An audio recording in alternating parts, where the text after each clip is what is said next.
Welcome to Off the Books, the podcast for savvy e-commerce sellers and bookkeepers who want to take their business to the next level. Let's dive in. Hi, everyone. Welcome to Off the Books podcast. I'm your host, Nachman Lisa, tonight. I'm the founder and CEO of Connect Books. Along with me, I have a special guest tonight, and his name is Meyer Teitelbaum from the Met Group. Meyer, how are you? Baruch Hashem, Nachman. Meyer, it's a real pleasure to have you. Thanks for having me. You're welcome. Meyer, it's a real pleasure having you here. Why don't you just go ahead and start off by just introducing yourself? Tell us a little bit about what you do, how long you've been doing it, and how do you just get into the whole bookkeeping business? So my company name is the MET Group, Met Bookkeeping. Some people call it the Met Group, and some people call it the MET Group. We opened the company, basically my wife opened the company over a decade ago. Over a decade? Yeah. Wow. And it's quite a while. When was it? 2010? Around 2010, 2012, I would say. Wow. And what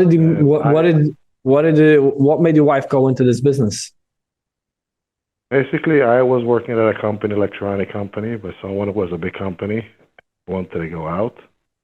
And my wife knew bookkeeping from previous companies, but obviously she didn't know it as to be an expert in it. So she took classes and she learned about it.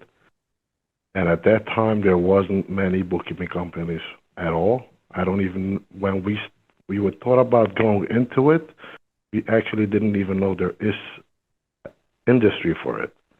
We decided to give it a go ahead. She knew a little bit of bookkeeping. She took classes. And I always, even when I worked at an electronic company, I always helped out friends and families in their business. I always liked business language. I figured together and try and create something in Baruch Hashem. So your wife actually started a bookkeeping company, and you came into you started the same time with her? No, I joined the company about 8 years ago, 8 years ago. So how long was your wife doing this on her own? A few years, 3-4 years, I would say. Wow. And how did she manage to pull it off? How did she go find clients? How did she deal with it in the beginning? So when she started the company, while I worked at the electronic company, I tried to do my best, even while I had a full-time job, to talk to everybody I know. And at that time, Facebook was popular, and we were posting on Facebook. We called everyone and everybody that I can think of, telling them what we do.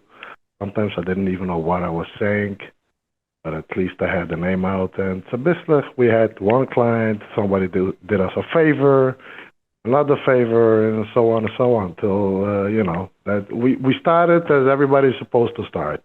Well, everybody, and never hesitate. Is it interesting to call them, or are they from me? They're not. Just give them a call. Make sure your name is out there. You'll figure out the rest with time. Mm-hmm. Wow. So you were helping her do the sales, and she was doing the work? Yes, but she was also doing the sales. I remember she used to go into CPA offices, introduce herself. Sometimes they used to go along. And most successful CPAs respected our time, and we respected their time, and they tried to help, but it takes time, to say the least. No, I definitely know the hustle. I mean, when I started my own bookkeeping company, the first thing I did was take everybody my contacts, and we started calling everybody, going to everybody. I mean, I pretty laugh about it these days when I remember, like, through certain stores. I went to a lot of stores, like, I just walked into a random store and asked them, like, do you need help with bookkeeping? And some said yes, some said no. And some of them are just like, some people were just too nice to tell me no. And I made them crazy for like 2 weeks till I finally understood, okay, they're not really interested, but they just don't know how to tell me no. But I mean, it's very, I would say it's very hard in the beginning, because, you don't even have like any basis. Like, no one even knows you. No one knows what you want. And you're just like coming around, yeah, I do bookkeeping. And I was like, why should I trust you? Who say you're good? Who say you're not good? And I myself also didn't know what I wanted. I remember I used to call the Yellow Pages. Oh my God. 10 years ago.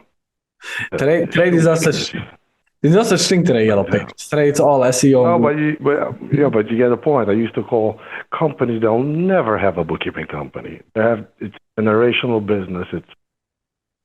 They have no idea how much they're making. They're putting on shoes, for example.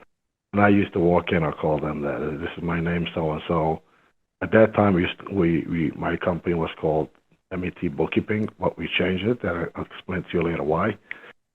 But I used to go to people, talk to them what we do. They didn't understand what I want. I didn't know what they do. I just knew that you have to do the basics and you have to do the steps in order to get the no's and learn why they said no or your mistakes. And so for later on, once you start to hit the right context, the right people, you should have more experience. Mm-hmm. Do you have a certain type of audience or client that you focus these days on, or just general? Our business is focused 85%, I would say 90% in the construction industry, anything construction. Mm-hmm. And how did you look at construction? Why did you decide to go to construction? What made you pivot into that industry? It took time. We used to have e-commerce, we used to have stores and whatnot, but it took time to realize that construction is it's a huge industry, and it's a very big industry, meaning there's so many things to it besides the actual bookkeeping. And I made a decision that you cannot be good on everything. If you're good on everything, you're not good on anything. So we were focusing on construction, and most importantly, I myself was able to help more construction companies to guide them with all the obstacles, the challenges, how to grow the steps, the ABC on business versus e-commerce or certain stores. It's totally different industry.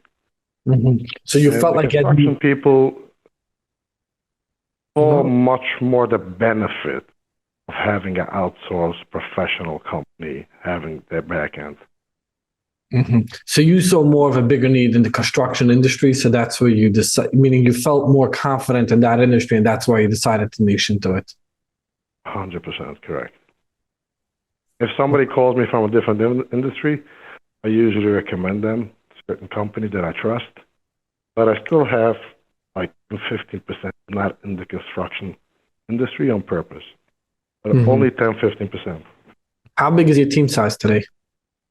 We have about 20 and change full-time in the office, and then we have quite a few part-times that when we need them, they come in or they work remotely. But in the office, we have 20-something. Nice. So is there ever like, this is like more of an interesting question. Do you ever have like more than one employee working on one client, or it's primarily a few clients per employee? So your question is if I have one employee working for one client? Can it be, let's say, do you have like such a size accounts where you'll have, let's say, five employees working for one client, or is it primarily, let's say, one client per employee, or it could be one client managing, or one employee managing 5 clients? Like how big does it go in the construction industry in terms of like allocating the work? I got your question. We have all kinds. I always say, I'll answer your question in a second, but let me give some background. I always say 2 types of clients in the construction is my favorite one. One, someone that starts in the past 6 months. They start the company in the last 6 to 12 months max, which means they recognize right away that they need a financial partner. We call ourselves, we are your financial partner, but without equity. So they recognize right away they need somebody that has experience, bookkeeping, and understands financials, consulting. They understand this part of the business, and they need it right away versus waiting 3-4 years, and all kinds of problems could happen in the 4 years. When they wake up, how it looks. So one of my favorite ones is somebody that starts 6 to 12 months, or even earlier than that. They recognize right away they need it, and they're willing to pay for it.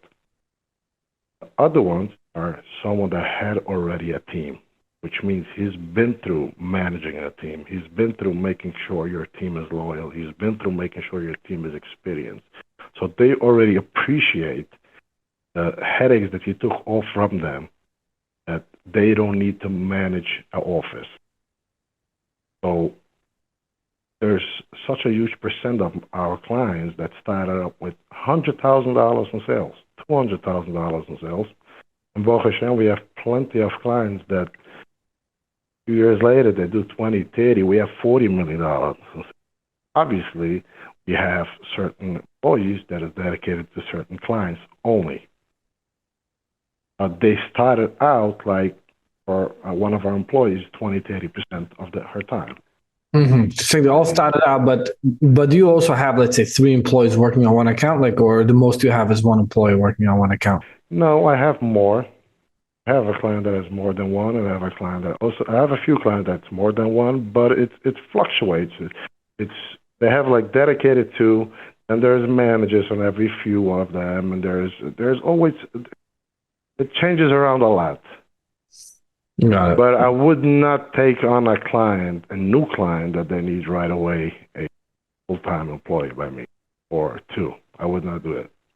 So why not? Meaning it's over time that they grow with you, or let's say, for example, Yes. somebody.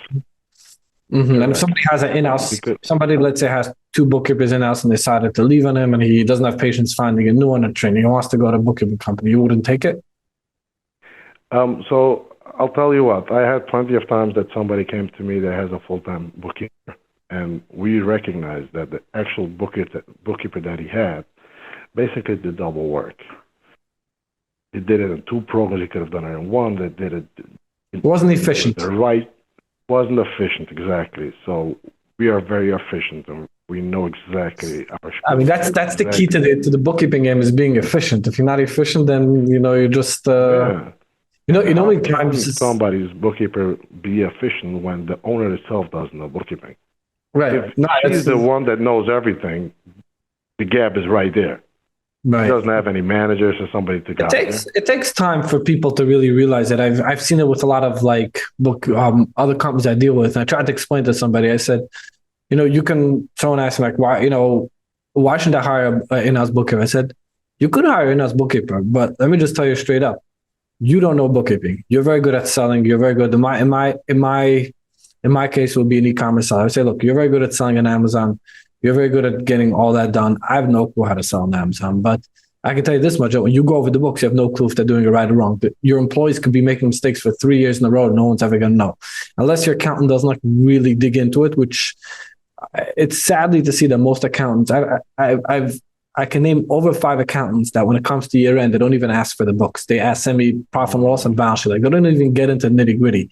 So I said, so many accountants don't even look into it. They would never know if your books are right or wrong. So, in that sense, you could hire somebody in-house, but just remember that you're relying on your in-house employee to make huge financial decisions and making sure they're not making mistakes.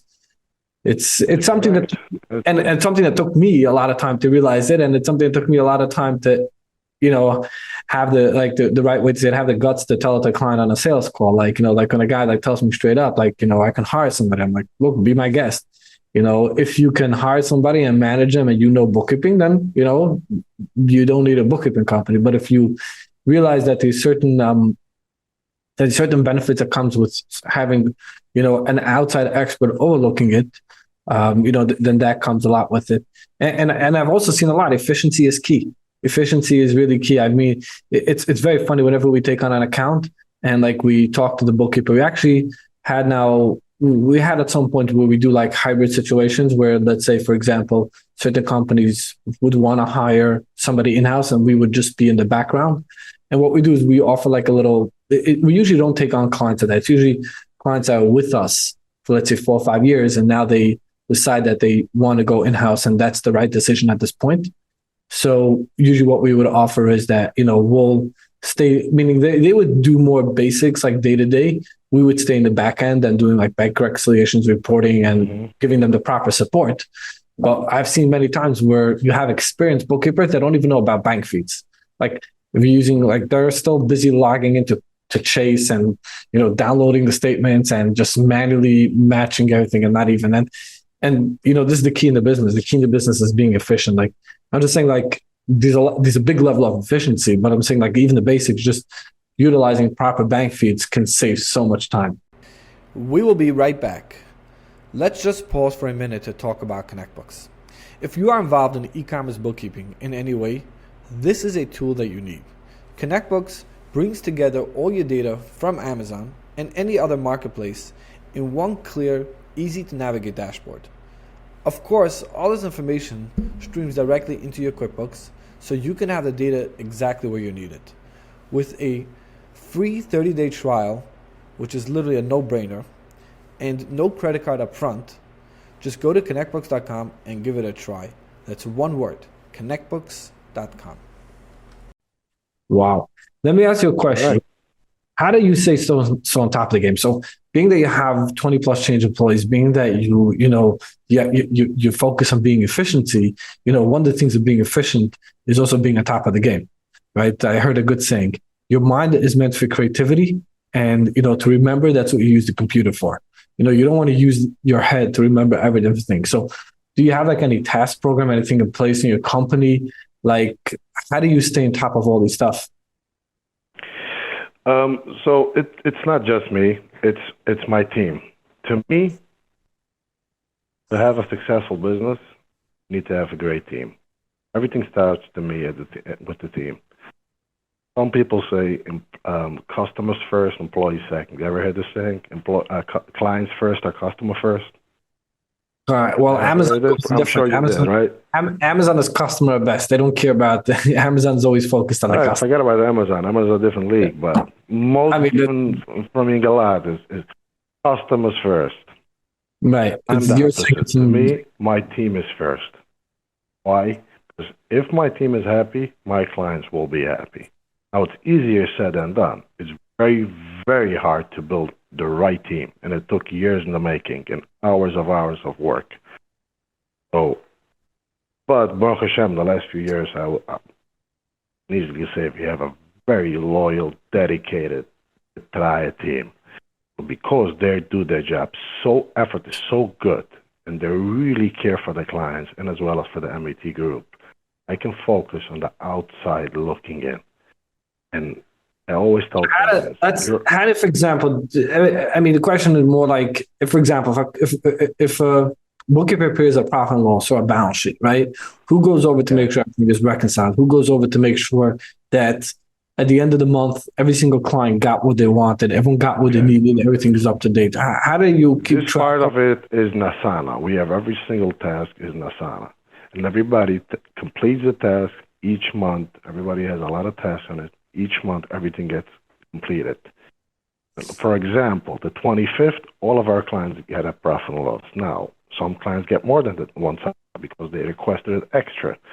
But under normal status, the 25th, everybody gets a P&L. And I can see right away who completed it, who not. But even when it's completed, every few employees has their trainee or manager, someone to look it over. The reason being, I don't like to call manager or I don't like extra names, but the fact is an extra set of eyes to look it over, the P&L to make sure, especially when it goes over to the CPA or when the client has some questions. There's always somebody else that looks over the P&L. They gave the go-ahead. You can send it. Did you have somebody help? I'm not involved in that. Mm-hmm. Process. It's everybody has their role, and So basically, you have no role is more important than the other. That's what people have to realize. No role is more important than the other, and I mean it. Each role is extremely important because, for example, if the janitor is not cleaning the office well, everything is, you know what I mean? From the ground up, all the way up, everybody has to work on the same speed, with the same goal, and with the same mission. And every role is important. However, everything has to be delegated. And you have to be consistent. That employee A is involved in this, employee B is in charge of this, employee C is in charge of this. Not change every minute and every hour. Just have the guidelines set out, and everybody has to follow it. Not follow it. That's how it works. Wow.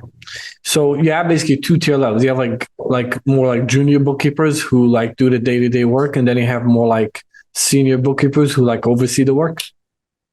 I have senior bookkeepers, junior bookkeepers, and then I have people that oversee the reports, people that sit more with the clients when they come down for a meeting, people that have more conversations with the insurance companies. That in construction, we are involved a lot in insurances, or that speak more with the CPAs or decision making. Correct. Most of the decisions that's not the day-to-day operation is go through two people. Mm-hmm. So when somebody makes a decision, it's two people made the final decision. Sometimes it comes to me for the final decision, but most of the time it doesn't come through. So let me ask you a different question. Did you have somebody set you up Asana? Like, did you have someone help you set it up, or you did it yourself, or over time? How did you go about it? We did it ourselves. I asked my wife and two of my employees help me out to try to figure it out. I'm not a believer in taking somebody to train us in Asana, because then you're not really getting bottom of it. You're just learning it, and that's it. Versus Why not? training it in their own blood. I like the struggle when you have mistakes, and as long as the mistake doesn't happen again, it's not a mistake, right? If the mistake happens, I always say. Yeah, but it's always. I actually did the opposite. It's funny that you're saying it, because I used to use ClickUps, and ClickUps is a competition from Asana. I set it up myself, but I also have the other business, ConnectBooks, which basically I run both companies, and I would say my ClickUps was like 80% good. And, 80 is a problem because you have almost everything in there, but it's not reliable because only 80% of your stuff are in there. So like, for example, if I want to go over something, I wanted to make sure that, it's done right. I couldn't rely on ClickUps. So because it's only 80% accurate, and it was getting to me. And I started realizing, that I really need to really get a way better structure. So I did reach out to somebody who sets these things up. And they, the idea was this company that I use is that they really structure it for, they structure for what your company needs. So we showed them what we had, and then they basically set everything up in Asana. They trained my whole team. They trained everybody. And I've been loving it because I didn't have the time to do it, the headspace, and get involved in the nitty gritty. My supervisors did have a lot of comments, and they just basically communicated, and they, got it all going, and they had a lot of good ideas. There's a lot of good stuff that they had, which I initially didn't think about, and, they set it up. So I actually went the opposite way. Yeah, but I put my wife and two of my employees in charge to figure it out. And How long did it take them? Never 100%, because there's always room for improvement, but I believe it's 95, 99% good. Mm-hmm. I don't think anybody else can show us to do it better. I can show you our Asana. Look, if it works, it works. Some of the team members know ClickUp, Low Monday. They know Trello because some of our clients using it. So right. We learned that as well. Right. Now, we use ClickUps. I've used Monday in the past and other stuff, but I just found one thing to be very fascinating, which is that when it comes to like a task program, it's either everything or nothing. And that's something that, I learned the hard way. And that's what the person set up Asana explained to me. Is like, if you don't make sure that every single bingo thing is in Asana, then one day something is and one day something isn't. And that was really the biggest, learning curve for us, to make sure that everything gets in there and making sure everything is wrapped up. We are hitting time. I would need to definitely have another call with you, because we have so much what to talk about, so much in common. But I do want to wrap up with another one or two questions. Sure. This is a popular question that I ask everybody. Do you let your clients communicate over WhatsApp? It's a good question. And I'm talking with the day-to-day work. It's not with you. Let's leave you a minute. I understand. The answer is yes, but only for quick communication. Are you going to ask me why WhatsApp? It's not emails. You can't save it that much. Things get lost. So that is correct. But unfortunately, WhatsApp is a business. This day and age in construction, I'm talking specifically construction. I don't know about any other industry. Is WhatsApp very, very strong. If you need a client to respond on WhatsApp, they're going to respond quicker. Now, any documents or anything that's more, you have to go in deeper, it shouldn't be on WhatsApp. It should be on email, because on WhatsApp could be more mistakes. But if you my focus is very much on communication and responding time. WhatsApp is a good benefit, but it has it's not all the benefits on WhatsApp. But this is the reason why we use WhatsApp. I mean, I definitely find a lot in our community, everybody has WhatsApp and everybody's busy communicating with WhatsApp. So ideally in the beginning, I didn't like it, but I ended up basically doing it because I found that it's a service to the clients that I offer. Exactly. So that's how we do it. We actually set up for every employee a WhatsApp number. So we have like secondary numbers, meaning it's not their cell phone. It's a secondary number they have in their computer so that they can use. And we let clients send voice notes, sometimes it's in the little long ones. We make sure everybody's headphones by the table so they don't have to like play it in the whole office. But one of the things is that, if it's something more complicated, so this is also part of our trainings, was that, if it's like a bigger task, if it's like something that more complicated, and they're not taking care of it right there and then they just create a task on Asana and they take care of it afterwards. So every time they listen, exactly. If they can respond right away. We also have Google numbers. We don't have the actual and call in. Right. Google numbers are an issue. WhatsApp is strictly for business whatsoever. Right. You can't send any videos, anything to that extent. Strictly for messaging, and that's it, for business messaging.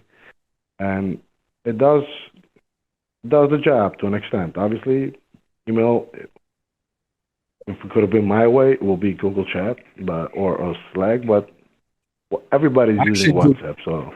Google Chat, actually, they recently rolled out voice notes. If you have the app in your phone, I know, yeah. It's people are starting to use it more and more, actually. Right, but the problem, I mean, I would definitely want to switch to Google Chat, but the thing really. So actually, in our software company, which we don't have open communication with clients, we have more internal. It's a lot of internal messaging because we have developers overseas, we have developers here.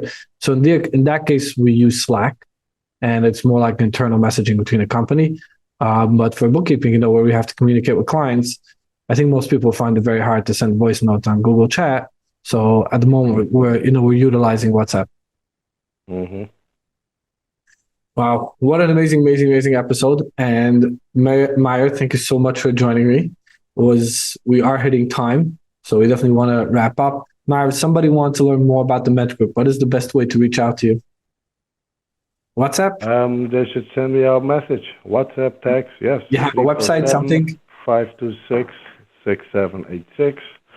Our website, let me look it up. I'm not on the website a lot. You don't even know your website by heart. I'll tell you what. All the clients is referrals. Right, and that's really how it is in the accounting space. I find it that way. Same with my bookkeeping business as well. All our clients are mainly referral. People reach out to me and stuff like that. That's really where the main business comes from. ConnectBooks is different. It's a software, so we have a website and everything. And one of the things which I like to relate it to is in the accounting industry, it's a lot about trust. And trust is not something that people likely will see an ad and might, he looks like a good bookkeeper, let me call him. We'll be somewhere, they'll go out, they'll talk to their friends, they'll go networking a little bit, and they'll say, he's a really good bookkeeper. And they're like, let me use him. Or they'll ask a friend, like, who do you use? And they'll give you a name. That's usually why the first 20 accounts are always the hardest. Until you break through that ice, people get to know you. But definitely, the game is referrals. Yeah, doing sales, but in order to get the referrals, you have to do the baby steps, and where most people don't want to do. And if anybody would like to hear more about information about me, you can look us up on our website is connectbooks.com, and we offer a lot about e-commerce accounting. We're very much not very much, I would say we are in the e-commerce space, and that's our niche that we focus just on e-commerce. Meyer's niche is construction. Meyer, I have one last burning question. We're hitting time, but I have to ask you this one question. Do you do collections for your clients? Yes or no? Some we do, some we don't. All right, we'll have a separate conversation on it. It's not for now, but it's something that I've. When in the past I used to do bookkeeping for construction before I niched into the e-commerce. I remember collections was one of my hardest things to do it. So I would definitely love to catch up with you. And there is a method to the madness, yeah. And hear how you take it. But anyway, thanks again for joining, and thanks everybody for tuning in. And hopefully we'll see you on our next episode. Thank you so much, Nachman. Keep it up. Thank you.